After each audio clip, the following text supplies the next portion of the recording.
Assalamualaikum warahmatullahi wabarakatuh. Alhamdulillah. Wassalatu wassalamu ala rasulillah. Segala puji dan puja kehadirat Allah subhanahu wa ta'ala. Juga salawat dan taslim kepada Nabi besar Muhammad sallallahu ala alihi wa sahbihi wasallam. Kita akan bahas insyaAllah di waktu siang hari ini, semoga Allah berkahi, penghalang masuk ke dalam surga. Sebenarnya teman-teman sekalian, materi ini sangat panjang, ya, bukan materi yang bisa diselesaikan dalam 1 jam, 2 jam, bahkan mungkin ini bisa berhari-hari, bahkan berbulan-bulan. Karena kita akan membahas tentang surganya aja sendiri itu perlu dibahas. Kenapa orang harus mengejar surga? Sehingga nanti pada saat membahas masalah penghalangnya, itu mereka akan lebih mudah memahami, oh ternyata harus meninggalkan penghalang ini karena terlalu mahal surga untuk dijauhi ataupun ditinggalkan hanya karena pelanggaran-pelanggaran tertentu yang sebenarnya sifatnya duniawi dan sudah ada solusi dalam Islam untuk diberikan kepada kita, dalam arti kata kita mendapatkan amal juga yang baik gitu loh. Seperti contoh misalnya misal daripada kita berzina, kita kan bisa nikah, toh sama juga konsepnya, yaitu pelampiasan biologis. Gitu. Jadi untuk menjadi ahli surga itu tidak ada yang sulit, karena semua yang sedang dinikmati oleh ahli neraka, dari perzinahan, dari pergaulan bebas, meminum minuman keras dan segala macam ini, sebenarnya kita orang beriman bisa merasakan tapi dengan cara yang halal. Jadi contoh misalnya pelampiasan biologis, yang halal namanya nikah, yang haram namanya zina. Nah sekarang dua-duanya pelampiasan biologis, tapi nikah ini dimulai dengan ketulusan, dimulai dengan kegembiraan, baik dari dua mempelai ataupun keluarga keduanya. Dan pada saat mereka melampiaskan biologis itu dengan cara memuaskan, karena jiwanya pun tentram dan juga kualitas sperma dan sel telur juga akan berpengaruh ya dengan ketenangan jiwa itu. Ini juga sudah terbukti secara medis ya. Begitu juga dengan kalau dia melakukan dengan cara zina, dia sembunyi-sembunyi masuk hotel, orang tidak tahu dan segala macam, itu ternyata berpengaruh pada ketenangan jiwa dan akhirnya membuat dia pun mengurangi atau terkurangi darinya kualitas sperma dan sel telur, sehingga generasi manusia yang akan lahir nanti itu sangat jauh ya dari kualitas yang diharapkan. Jadi sebenarnya untuk menjadi ahli surga itu nggak ada sesuatu yang sulit gitu. Karena kita bisa merasakan apa yang dirasakan oleh orang-orang yang melakukan pelanggaran-pelanggaran yang menghalang mereka masuk ke dalam surga. Seperti contoh juga misalnya, misal khamr. Mereka minum khamr dengan alasan mungkin khamr bagi mereka nikmat. Tapi kan Islam datang mengajarkan kepada kita boleh minum, bukan nggak boleh minum. Tapi minuman kita itu adalah susu, madu, air putih, gitu kan. Mungkin rempah-rempah herbar, jamu misalnya. Dan itu jauh lebih sehat, jauh lebih baik dibandingkan khamr. Kecuali kalau kita orang beriman nggak boleh minum misalnya, nah itu berbeda. Gitu. Pada saat Allah haramkan babi, ini nggak boleh nih makan, karena ini kalau kalian makan melanggar akan masuk neraka misalnya. Dan otomatis akan menghalang masuk ke dalam surga.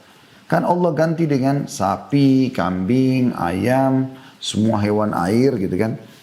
Jadi sebenarnya saya coba berusaha ya, tapi mudah-mudahan saya tidak tahu keburu atau tidak, untuk menyimpulkan judul yang panjang ini dengan waktu kita yang sangat kepepet. Tapi coba dengan izin Allah SWT kita berharap insya Allah dalam setengah jam atau 1 jam ke depan kita bisa menuntaskan masalah itu.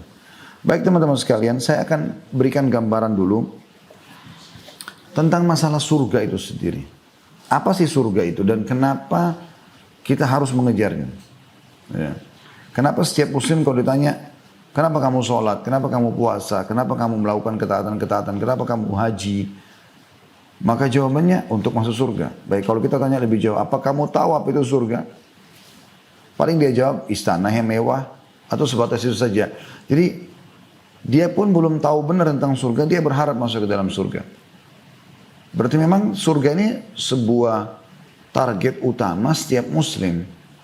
Saya membedah teman-teman sekalian tidak kurang dari 30 sampai 33 pasal tentang surga. Insya Allah sudah ada di YouTube dan bukunya ini ya. Rasulullah SAW cerita tentang surga dan neraka. Bagaimana di sini kita temukan dalil-dalil yang sangat luar biasa tentang masalah keadaan surga. Tentu saya tidak bisa bahas semuanya teman-teman sekalian, tapi saya akan kasih garis besarnya. Misal contoh yang perlu kita garis bawahi tentang masalah surga, yaitu keadaan ahli surga itu sendiri. Disebutkan tentang misalnya orang yang paling rendah derajatnya di surga. Kalau orang yang paling rendah aja begini, berarti orang yang paling tinggi jauh lebih besar lagi gitu kan. Disebutkan dalam sebuah riwayat Al-Mughirah bin Syu'bah radhiyallahu anhu menceritakan sabda Nabi SAW, sesungguhnya Musa alaihissalam pernah bertanya kepada Rabb-nya, apakah serendah-rendah kedudukan ahli surga? Artinya orang yang paling rendah di surga itu seperti apa sih? Maka dijawab, seseorang yang datang setelah ahli surga masuk semua ke dalam surga. Tinggal dia sendiri saja. Lalu dikatakan kepadanya, masuklah ke dalam surga.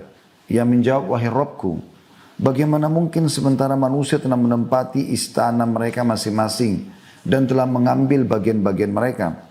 Dikatakan kepadanya, apakah kamu rela, kamu merasa cukup enggak dengan memiliki sebagaimana yang dimiliki oleh raja terkaya dunia? Dan kita sebagai orang Islam tidak asing dengan raja terkaya dunia, tentunya Nabi Sulaiman alaihissalam ya. Yang bisa bicara dengan hewan, pergi kemana-mana dibawa dengan udara, kemudian memiliki sampai 700 pasangan hidup di dunia, ya. Bisa memerintahkan jin dan segala macam. Ya. Maka orang yang paling rendah derajat ini ditanya oleh Allah, apa kamu ridho nggak? Setuju nggak kalau saya kasih kamu yang terendah, yang dimiliki oleh yang dimiliki yang terbaik oleh raja dunia, dari istana, dari dayang-dayang, dari makanan, pakaian dan seterusnya. Maka dia mengatakan, tentu aku ridho wahai Tuhanku. Maka Allah pun subhanahu wa ta'ala berfirman, itu akan aku berikan untukmu, dan aku akan tambahkan untukmu yang semisalnya, semisalnya, semisalnya, dan semisalnya. 4 kali Allah ulangi.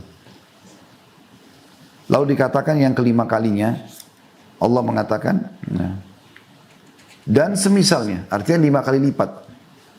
Orang itu mengatakan, aku rela wahai Tuhanku. Musa bertanya, Robku, lalu siapa orang yang paling tinggi kedudukannya? Kalau itu orang yang paling rendah, artinya 5 kali lipat yang diberikan oleh raja terkaya dunia. Jadi ini sholatnya kurang, ibadah-ibadahnya kurang, banyak masalahnya orang ini, gitu kan. Ini orang terendah, masuk neraka dulu.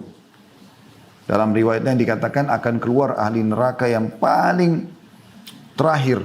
Ahli surga paling terakhir keluar dari neraka. Enggak ada lagi ahli neraka di dalam kecuali dia. Yang di neraka itu tinggal orang yang kekal saja. Dia terakhir ahli surga, paling banyak dosanya.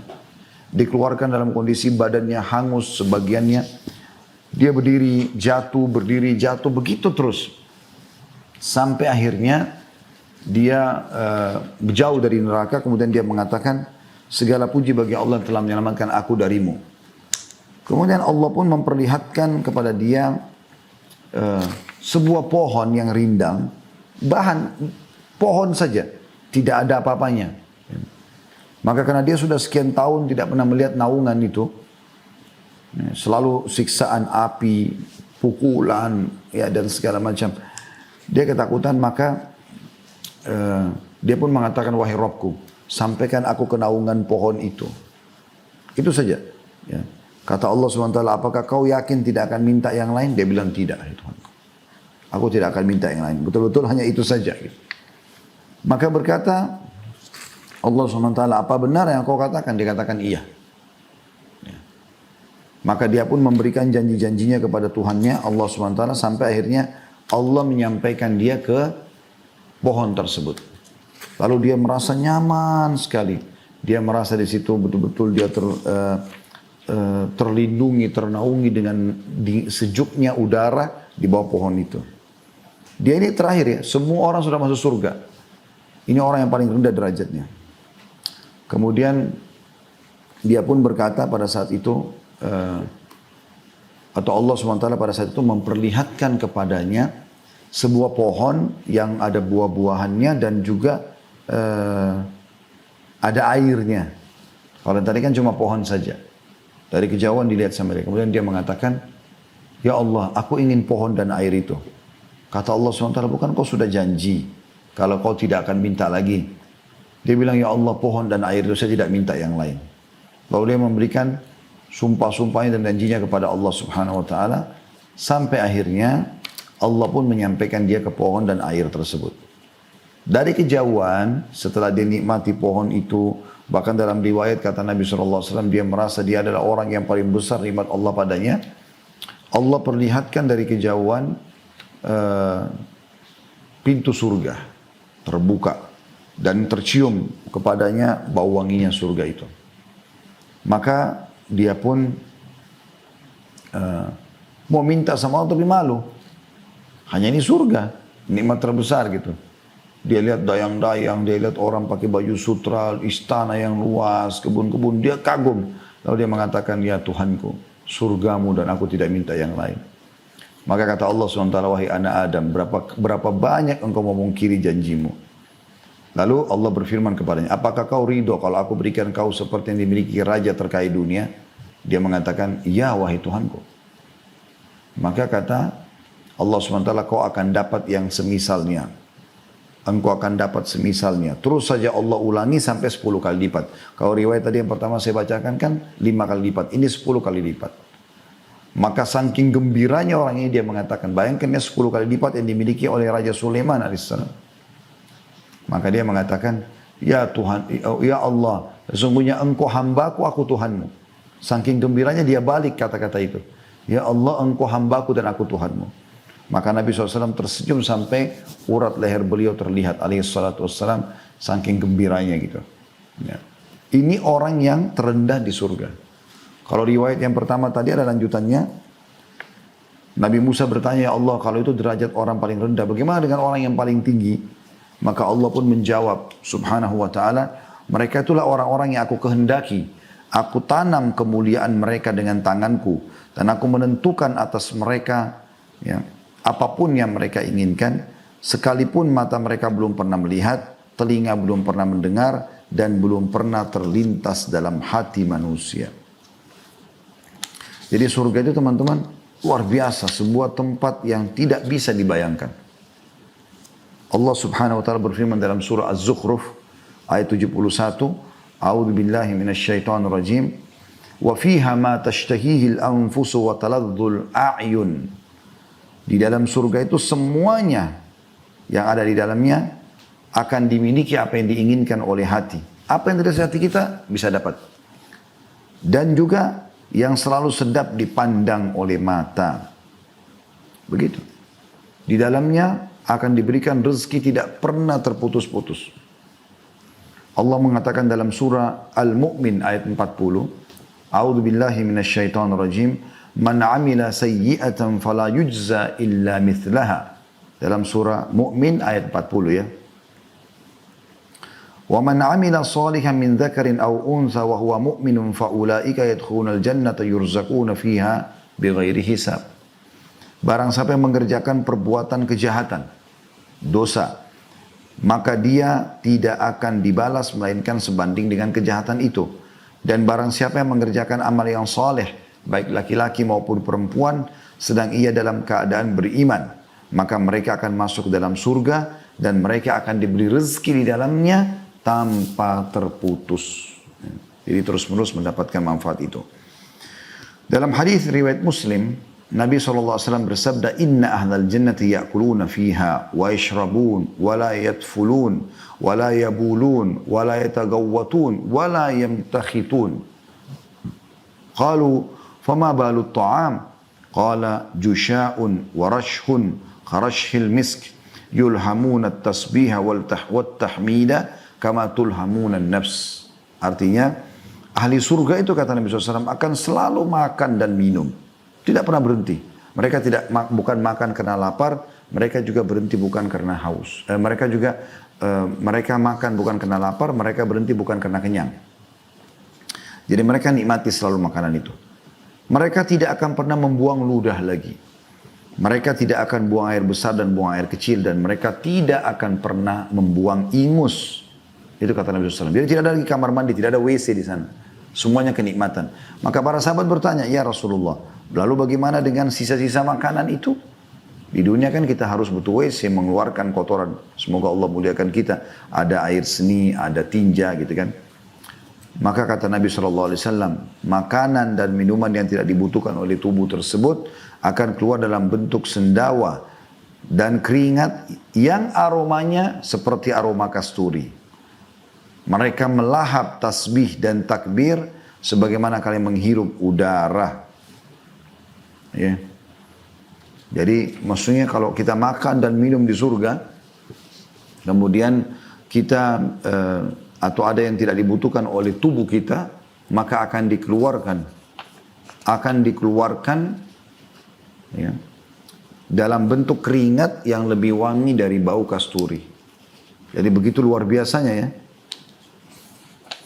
Di dalam riwayat lain dijelaskan, kata Nabi SAW, siapa yang masuk surga, ya, maka dia tidak akan pernah rusak bajunya, ya, tidak akan habis masa tuanya, dan tidak akan pernah sakit selamanya. Jadi sebuah kebahagiaan yang luar biasa gitu ya. Dan begitu luar biasanya penyampaian Nabi SAW tentang surga ini, yang kalau kita ya, lihat dalam banyak riwayat, sebenarnya semuanya kenikmatan. Ya, semua kenikmatan. Dan juga postur tubuh kita bukan lagi seperti ini. Ya.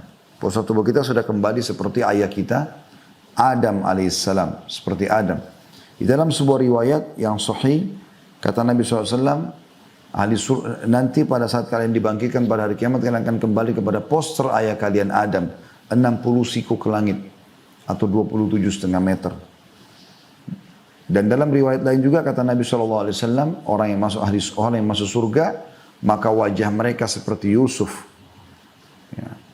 Tinggi mereka seperti Adam, wajah mereka seperti Yusuf, hati mereka seperti Ayub. Ya, Nabi Adam sangat tinggi, 60 siku ke langit, sekitar 27,5 meter. Atau hampir 30 meter, kita semua akan seperti itu. Jadi posisi orang pendek, ya itu hanya di dunia. Di akhirat semuanya akan sama tingginya. Wajahnya seperti Yusuf, Nabi Yusuf alaihissalam. Yang kata Nabi SAW, dia telah diberikan sepertiga kegagahan dunia. Luar biasa gitu. Jadi tidak lagi orang jelek. Ya. Artinya wajahnya bukan berubah seperti Nabi Yusuf alaihissalam, tapi akan sangat indah, sangat tampan. Seperti dia, tapi Allah ya ubah sehingga menjadi sangat tampan. Kemudian hati mereka seperti Ayub. Nabi Ayub alaihissalam sangat bersyukur dan bersabar. Maka seperti itu keadaan ahli surga. Dan yang luar biasanya teman-teman sekalian, kita masuk ke dalam surga, kita tidak akan pernah rasakan lagi kematian, kecuali kematian yang pertama. Allah mengatakan dalam Al-Quran, A'udzubillahi minasyaitonirrajim, la yadzuqunal mauta illa mautatal ula. Mereka tidak merasakan lagi mati kecuali mati yang pertama saja di dunia, gitu kan. Dan kekal selamanya di dalamnya. Kita selalu menemukan ayat-ayat Al-Quran, selalu Allah tutup dengan khalidina fiha, khalidina fiha, kekal selamanya di sana. Dan dalam sebuah riwayat yang lain, kata Nabi SAW, ahli surga itu akan diberikan umur 33 tahun. Enggak lebih sehari, enggak kurang sehari. Jadi luar biasa gitu.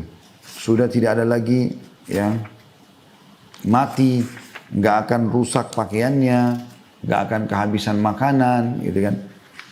Dan luar biasa, sampai ya kekal selamanya dalam keadaan nikmat tersebut.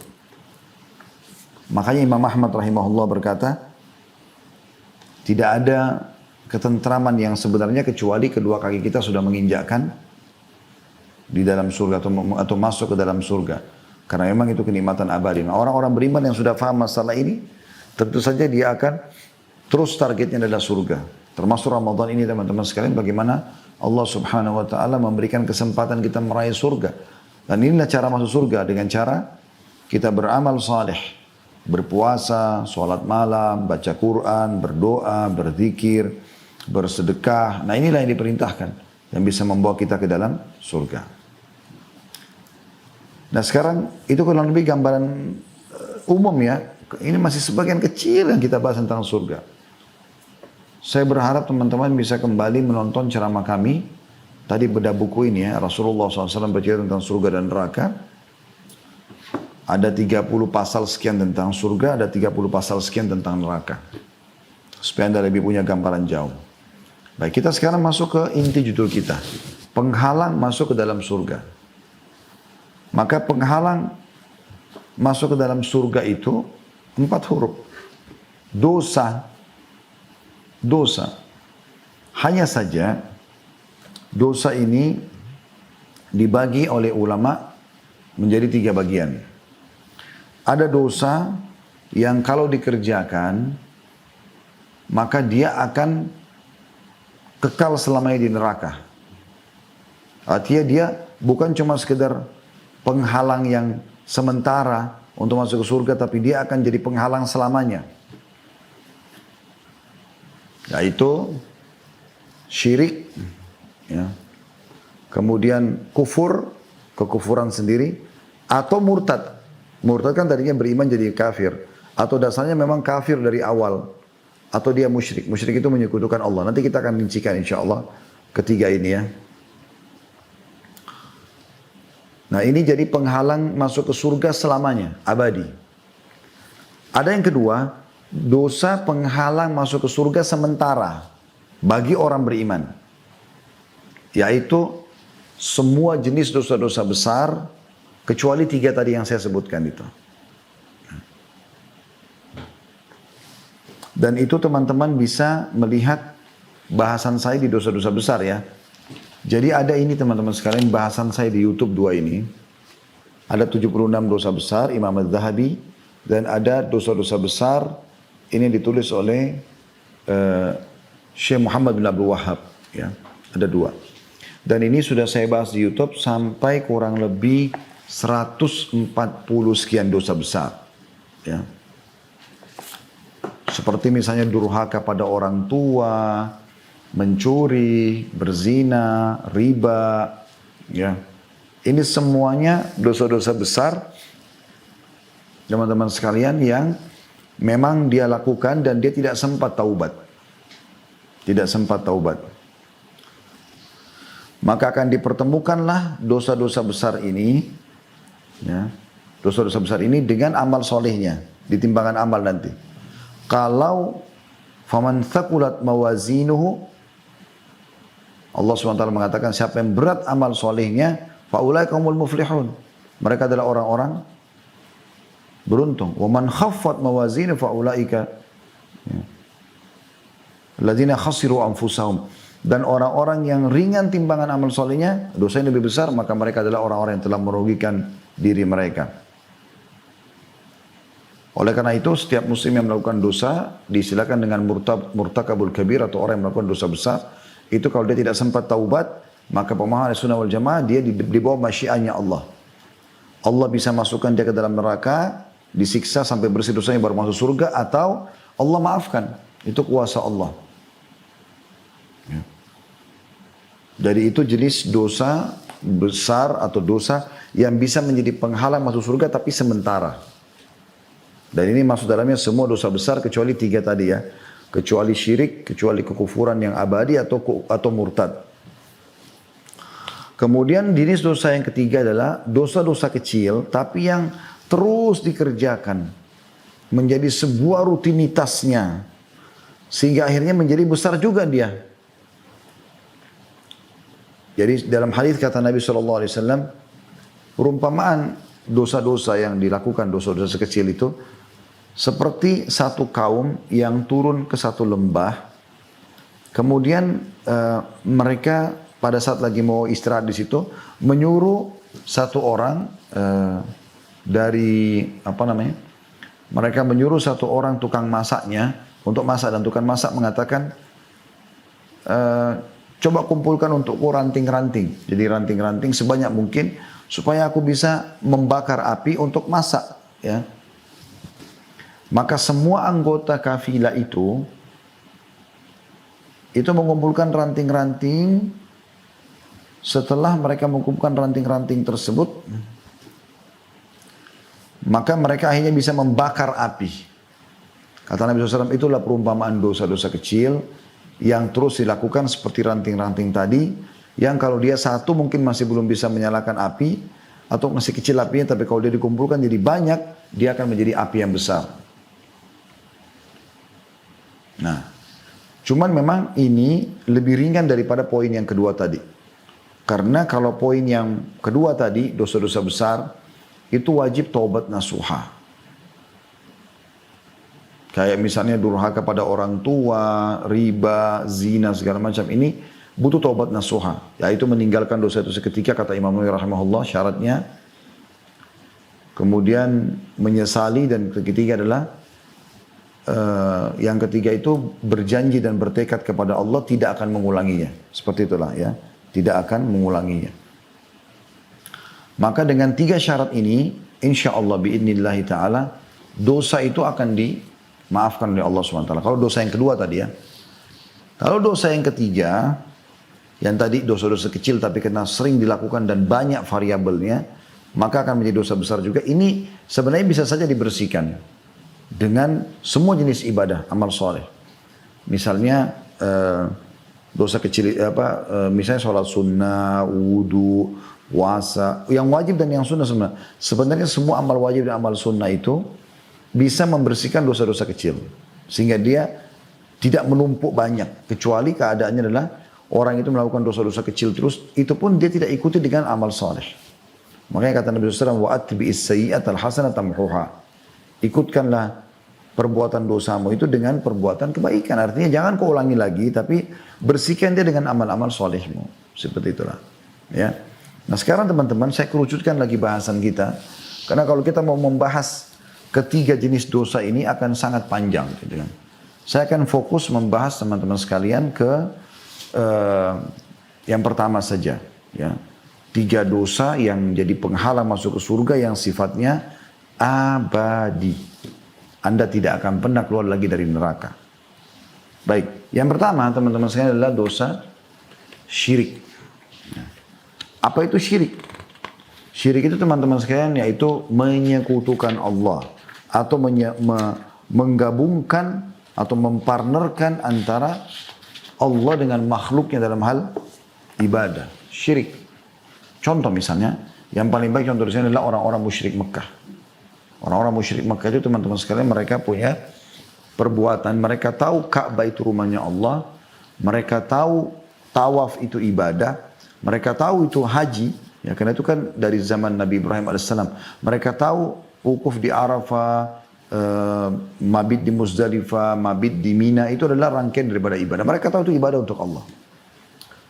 Tetapi mereka syirik. Mereka menyekutukan Allah. Bagaimana menyekutukan Allah? Mereka datangkan patung-patung di sekitar Ka'bah yang selain mereka tawaf, selain mereka berdoa sama Allah, mereka juga minta sama patung-patung tersebut. Ini namanya mempartnerkan Allah dengan makhluknya. Dan Allah sangat murka dengan perbuatan ini. Makanya Allah ceritakan tentang mereka dalam Al-Quran. Ya. Allah berfirman, A'udzubillahi minasyaitonirrajim. Wa idza sa'altahum man khalaqas samawati wal ard wa sakhkhara asy-syamsa wal qamar la yakununa Allah. Hai Muhammad, kalau kau tanya kepada mereka orang Mekah itu, kenapa siapakah yang menciptakan langit dan bumi dan mengatur matahari dan bulan? Mereka akan mengatakan Allah. Lalu disuruh tanya kalau begitu, kenapa mereka sembah berhala-berhala itu? Mereka menjawab sendiri, Allah kekalkan dalam Al-Quran, ma na'buduhum illa liyuqarribuna ila Allahi zulfa. Kami enggak sembah berhala-berhala ini kecuali agar kami jadikan perantara antara kami dengan Allah. Allah enggak butuh perantara benda mati, apalagi patung. Dia sendiri yang pahat, dia yang sendiri berikan nama, lalu dia yang panggil-panggil patung itu untuk disembah. Jadi mereka itu dulu kalau melakukan sembelihan, mereka sembeli untuk Allah, mereka sembeli juga untuk patung mereka. Ya. Bahkan kadang-kadang mereka curang. Dalam arti kata curang ini, mereka melebihkan buat patung-patung mereka. Oleh karena itu Nabi SAW diutus untuk memperbaiki masalah itu. Nah, kalau ada teman-teman orang yang berbuat syirik, dan syirik ini dibagi dua oleh para ulama, ada syirik besar, ada syirik kecil. Kalau syirik besar dilakukan, taubatnya harus syahadat kembali. Karena Allah Subhanahu wa taala berfirman dalam surah An-Nisa ayat 48, A'udzubillahi minasyaitonirrajim. Innallaha la yaghfiru an yushraka bih wa yaghfiru ma duna dzalika liman yasha. Sesungguhnya Allah tidak akan pernah mengampuni dosa syirik dan Dia mengampuni segala dosa yang selain syirik itu bagi siapa yang Dia kehendaki.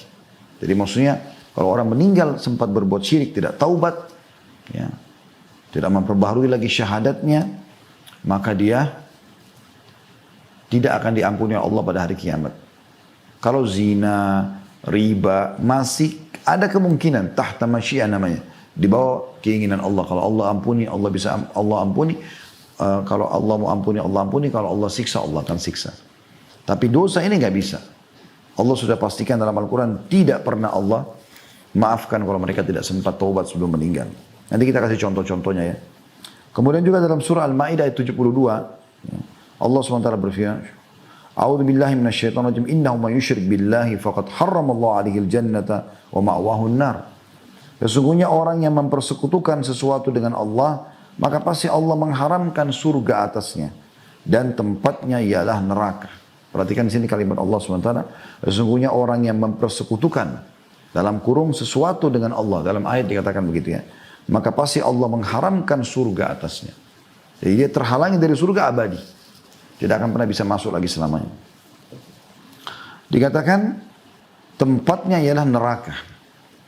Allah juga menyebutkan kalau ya syirik itu adalah kezaliman yang besar, karena Allah tidak ingin dipartnerkan dengan siapapun.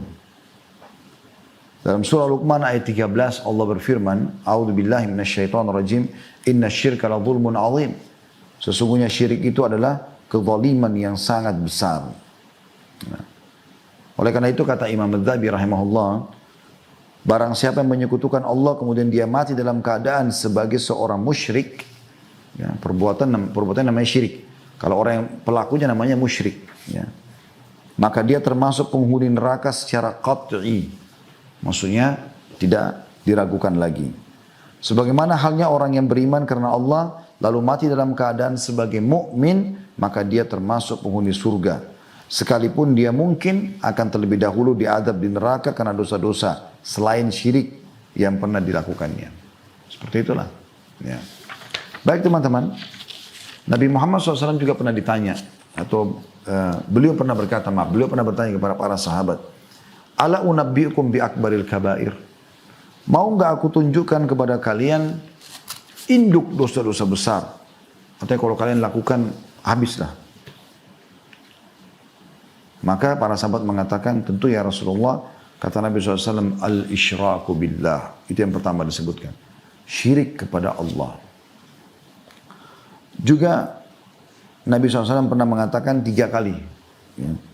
Ala unabbikum bi akbaril kabair. Maukah aku tunjukkan induk dosa-dosa besar? 3 kali Nabi SAW ulangi. Lalu qalu bala ya Rasulullah. Maka para sahabat mengatakan tentu wahai urusan Allah. Qala al-isyraku billah. Ya, beliau mengatakan syirik kepada Allah. Ini disebutkan yang pertamanya ya. Itu juga dengan beliau pernah mengatakan ijtanibus sab'al mubiqat. Jauhilah dosa besar yang membinasakan. 7 dosa besar yang membinasakan. Qalu ya Rasulullah mahun. Para sahabat mengatakan ya Rasulullah, apa 7 dosa besar itu? Yang pertama beliau mengatakan qala asyirku billah, syirik kepada Allah. Kemudian yang kedua as-sihr. Beliau mengatakan pelaku sihir ya. Wa qatlun nafs allati haramallahu illa bil haqq. Dan membunuh jiwa yang telah Allah larang kecuali dengan alasan benar. Jadi maksudnya kalau orang serang kita bela diri, terus kita bunuh perampok itu tuh alasan benar. Atau pemerintah menangkap pelaku kriminal, karena dia membunuh maka dihukum mati juga misalnya. Itu alasan benar. Tapi kalau tidak ada alasan ini maka tentu masuk dalam ancaman ini. Yang keempat wa aklu riba, memakan harta riba. Yang kelima wa aklu mal yatim, memakan harta anak yatim. Yang keenam wa tawalli yaumaz zahf, lari dari kancah peperangan. Nah, dan yang ketujuh wa qadhful muhsanatil mu'minatil ghafilat, menuduh wanita yang baik-baik ya lagi lalai melakukan perbuatan zina, gosip tentang dia. Tapi yang jadi saksi bahasan kita adalah di sini masalah syirik. Oleh karena itu teman-teman sekalian, ini syirik luar biasa gitu. Nggak bisa main-main soal itu. Ya. Baik, syirik besar ini teman-teman sekalian banyak contohnya. Misal contoh seseorang jadi penyihir. Ini sudah mutlak penyihir itu melakukan perbuatan syirik. Makanya mereka tobatnya harus syahadat. Karena mereka mengajak jin, syaitan bekerja sama. Menyekutukan Allah subhanahu wa ta'ala. Menganggap ada kekuatan selain kekuatan Allah subhanahu wa ta'ala. Ya. Menyembeli untuk selain Allah. Menyembeli untuk kuburan, untuk laut, untuk gua. Ya. Ini termasuk syirik besar. Tawaf di selain Ka'bah, putar-putar di kuburan dengan alasan kuburan ini bisa memberikan manfaat dengan dia tawaf. Padahal tawaf itu hanya untuk Allah di Ka'bah. Ini semuanya hati-hati. Meminta-minta pada orang mati, mengajak bicara orang mati. Maka ini juga termasuk. Ya, harus hati-hati semuanya. Kalau yang kedua syirik kecil, itu riya, kita sudah tahu sama-sama. Nah bedanya kalau syirik besar, memang mengeluarkan orang dari Islam. Kalau dia meninggal tidak sempat taubat bisa kekal di api neraka karena Allah tidak akan ampuni. Kalau syirik kecil, riya itu memperindah ibadah karena makhluk. Misalnya memperindah sholatnya karena ada atasannya di sebelah, karena ada mertuanya atau ada temannya yang melihat atau dia memperlama doanya karena ada orang yang lihat, ini semuanya riya. Nah kalau ini tidak mengeluarkan dari Islam. Dan yang hancur adalah hanya amal itu saja. Jadi riya misalnya dalam sholatnya, sholat itu tidak diterima. Gitu ya. Dan dia tidak akan mengekalkan dalam api neraka. Tapi dia juga dosa besar. Tetap bisa disiksa di dalam api neraka. Dan ini yang pertama teman-teman sekalian. Dari 3 jenis dosa yang menjadi penghalang masuk ke surga. Yang sifatnya penghalang abadi ya. Karena saya bilang tadi kalau kita bahas semuanya. Termasuk penghalang sementara dari dosa-dosa besar. Yang ada maka itu malah akan panjang bahasanya. Dan Anda bisa kembali ke bahasan kami di bahasan tentang dosa-dosa besar. Insya Allah sudah 140 sekian dosa besar yang harus kita hindari tentunya. Ya. Baik teman-teman sekalian, kita akan masuk ke dosa besar yang kedua. Maksud saya dari 3 tadi itu ya, yaitu kekafiran secara umum. Kafiran. Jadi orang-orang kafir. Dan kita sebagai seorang muslim tidak boleh ragu tentang kekafiran orang-orang selain Islam. Dan ini sebenarnya bukan hal yang harus menyinggung mereka. Karena kita cuma punya 2 istilah. Muslim, mukmin atau kafir kan begitu. Dan istilahnya tidak asing. Juga dipergunakan oleh mereka untuk kita gitu kan. Dan ini bukan penghinaan sebenarnya. Ini cuma istilah yang digunakan memang rivalnya seperti orang lapar sama kenyang gitu kan. Malam sama siang seperti itu. Dan bagi kita orang beriman kepada Allah SWT bersama Nabi Muhammad SAW, kita meyakini selain penganut Islam adalah kekafiran. Dan kalau mereka tetap dalam keadaan itu, maka berbahaya buat mereka. Mereka bisa kekal selamanya dalam api neraka, gitu kan? Dan ini jelas sekali dalil-dalil tentang masalah itu.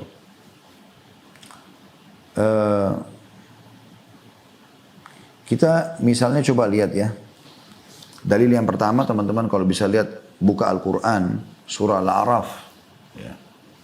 Surah nomor 7 ayat 40 sampai 42. Surah Al-A'raf surah nomor 7 ayat 40 sampai 42. Bunyinya begini. A'udzu billahi minasyaitonir rajim. Innal ladzina kadzdzabu biayatina wastakbaru 'anha la tufattahu lahum abwabus samai wa la yadkhuluna jannata hatta yalijal jamalu fi sammil khiyat. Wa kadzalika najzil mujrimin. Lahum min jahannama mihadun wa min fawqihim gawas. Atau gawash, maaf. Lahum ya. Saya ulangi, maaf. Lahum min jahannama mihadun wa min fawqihim gawash. Wa kadzalika najzil zalimin. Yang artinya sesungguhnya orang-orang yang mendustakan ayat-ayat kami, Al-Quran sudah datang, Nabi Muhammad SAW sudah membawa risalah, mereka tetap tidak mau beriman, dan menyombongkan diri terhadapnya. Dari mana kebenaran itu? Dari Islam misalnya. Sekali-kali tidak akan dibukakan bagi mereka pintu-pintu langit, dan tidak pula mereka masuk ke dalam surga. Ya, di sini maksudnya tidak akan masuk secara abadi ya, kalau mereka meninggal dalam keadaan kufur. Hingga unta masuk ke dalam lubang jarum. Coba teman-teman sekalian bayangkan, unta bisa masuk nggak ke lubang jarum? Lubang jarum kecil gitu, untuk taruh benang gitu. Kan mustahil. Artinya mustahil mereka masuk ke dalam surga. Demikianlah kami memberi pembalasan kepada orang-orang yang berbuat kejahatan. Mereka mempunyai tikar tidur dari api neraka. Dan di atas mereka ada selimut juga dari api neraka. Demikian kami memberikan balasan kepada orang-orang zalim. Kan gitu. Makanya Nabi Muhammad SAW pernah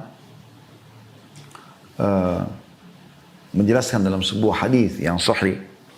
Kata beliau SAW, tidak ada seorang pun dari Yahudi, Nasrani, yang Majusi, penyembah api.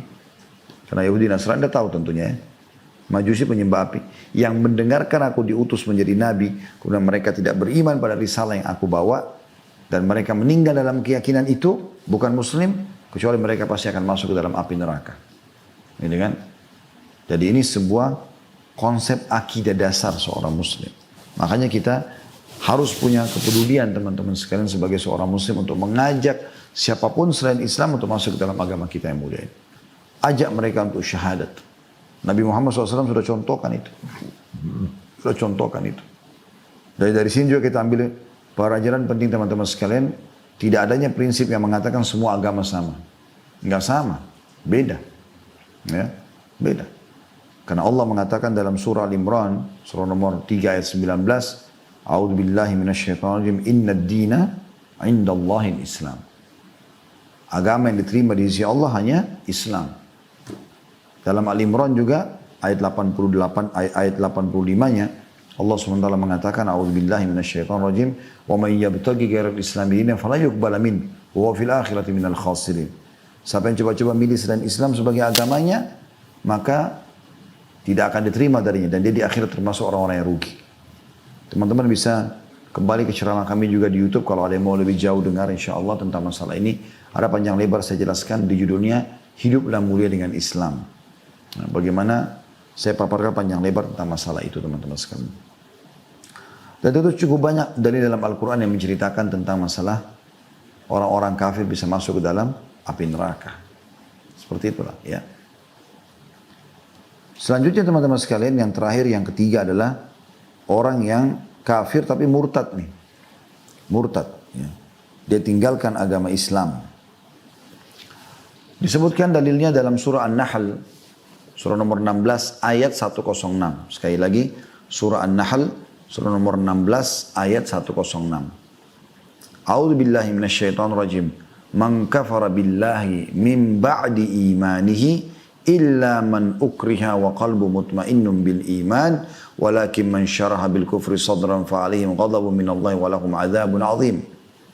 Barang siapa yang kafir kepada Allah sudah dia beriman. Maksudnya murtad. Tadinya dia muslim lalu dia keluar dari agama Islam.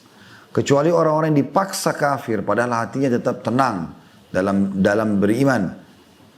Akan tetapi orang-orang yang melapangkan dadanya untuk kekafiran maka kemurkaan Allah menimpanya dan baginya azab yang besar. Jadi pernah terjadi teman-teman sekalian Ammar ibn Yasir radhiyallahu anhuma, Ammar waktu itu umurnya 9 tahun. Yasir ayahnya dia udah dewasa tentunya dengan istrinya Sumayyah. Kalau anda pernah dengar ya, Sumayyah radhiyallahu anha adalah wanita Islam yang pertama mati syahid. Yasir pun termasuk laki-laki muslim yang awal-awal mati syahid itu. Dibunuh oleh Abu Jahal ya. Nah di depan matanya Ammar, waktu itu umurnya 9 tahun, dia lihat ibu sama ayahnya dibunuh oleh Abu Jahal. Sumayyah itu ditusuk perutnya lagi hamil. Mati. Yasir pun ditusuk mati. Maka Ammar waktu itu masih 9 tahun. Disiksa dia sama Abu Jahal. Abu Jahal mengatakan, saya tidak akan bunuh kau seperti kedua orang tuamu. Tusuk langsung mati. Saya akan bunuh kau pelan-pelan. Saya akan kulitin kamu. Kecuali kau meninggalkan agama Muhammad. Maka karena dia takut. Dia tidak bisa tahan siksaan itu. Maka dia pun mengatakan, baiklah. Abu Jahal rupanya tidak puas. Ya. Dia bilang, baiklah maksudnya saya tinggalkan agama Muhammad. Abu Jahal tidak puas, lewat seekor unta, kata Abu Jahal, saya tidak akan lepaskan kau sampai kau bilang, unta ini Tuhanku. Betul-betul kalimat kufur.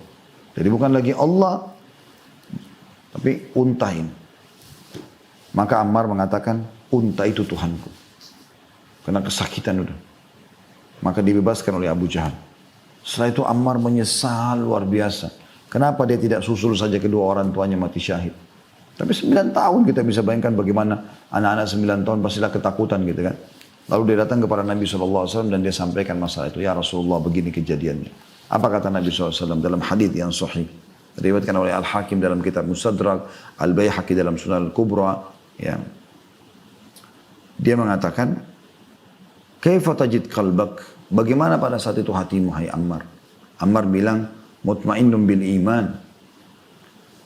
Hatiku sangat tenang dengan keimanan. Aku tidak pernah niat mau murtad gitu. Kata Nabi SAW, in adu fa'ud. Kalau begitu, kalau mereka paksa lagi kau besok mengucapkan itu, maka ucapkan saja. Karena kau tidak maksud itu. Tetapi jadi saksi bahasan kita adalah potongan awal daripada ya, hadis ini. Bagaimana, atau potongan awal ayat ini dalam surah An-Nahl tadi. Barang siapa yang kafir kepada Allah sesudah dia beriman, maka dia akan mendapatkan murka Allah. Kecuali orang yang dipaksa kafir dari kisah Ammar radhiyallahu anhu, padahal hatinya tetap tenang dalam keadaan atau dalam iman. Akan tapi orang-orang yang melapangkan dana untuk kekafiran, maka kemurkaan Allah menimpanya dan baginya azab yang besar. Disebutkan dalam sebuah hadis yang sahih, "Man baddala dinahu faqtuluh." Siapa yang mengganti agamanya, maka hukumnya adalah hukuman mati. Jadi saking tegasnya. Tapi tentu ini bukan individu yang melakukannya, tetapi ya, pemerintah muslim yang ada gitu ya. Allahu a'lam. Jadi ini insya Allah teman-teman sekalian bahasan yang bisa kita sampaikan. Karena melihat waktu tentunya, saya juga sekitar jam 14.00 harus ada live lagi. Tadi semestinya ada masalah teknis sedikit ya. Kita harusnya mulai jam 12.30. Tapi insya Allah saya akan coba buka pertanyaan dalam sesi ini. Tapi saya simpulkan dulu kembali sekali lagi. Surga adalah sebuah tempat abadi yang sangat menyenangkan. Kekal selamanya dalam nikmat. Gak ada lagi kematian. Gak ada lagi masa tua. Semuanya mudah gitu kan. Bahkan ada sebuah hadis yang luar biasa. Ya, saya belum sebutkan tadi, kata Nabi SAW, tidak ada seorang mukmin yang meninggal bayi ataupun sudah sangat tua. Misalnya bayi masih baru berapa bulan atau berapa hari lahir, dan orang itu tua meninggal 100 tahun atau 200 tahun umurnya, kecuali akan dibangkitkan umur 33 tahun. Jadi potongan awal hadis ini yang belum saya sebutkan tadi ya. Tidak lagi buang air besar, nggak ada buang air kecil, dan terlalu banyak kenikmatan abadi yang luar biasa gitu kan, yang kita akan dapatkan kalau kita masuk surga. Kata kuncinya cuma 4 huruf, taat kepada Allah Subhanahu Wa Taala, taat saja. Ya. Anda kerjakan yang diperintahkan, tinggalkan yang dilarang, kan seperti itu. Kemudian kita sudah jelaskan tadi juga tentang penghalang-penghalang. Jadi ada 3 jenis dosa. Kan penghalang masuk surga kan 4 huruf, dosa saja. Tapi dosanya dibagi 3. Ada dosa yang menjadi penghalang abadi dalam masuk dalam surga. Ada dosa yang menjadi penghalang sementara sampai dosanya bersih. Ada dosa-dosa yang bisa memasukkan juga ke dalam neraka, menghalang masuk surga kalau, tapi nanti dia akan masuk juga, mirip dengan poin kedua. Hanya saja dia adalah kumpulan dosa-dosa kecil yang juga tidak diikuti dengan pembersihannya. Allah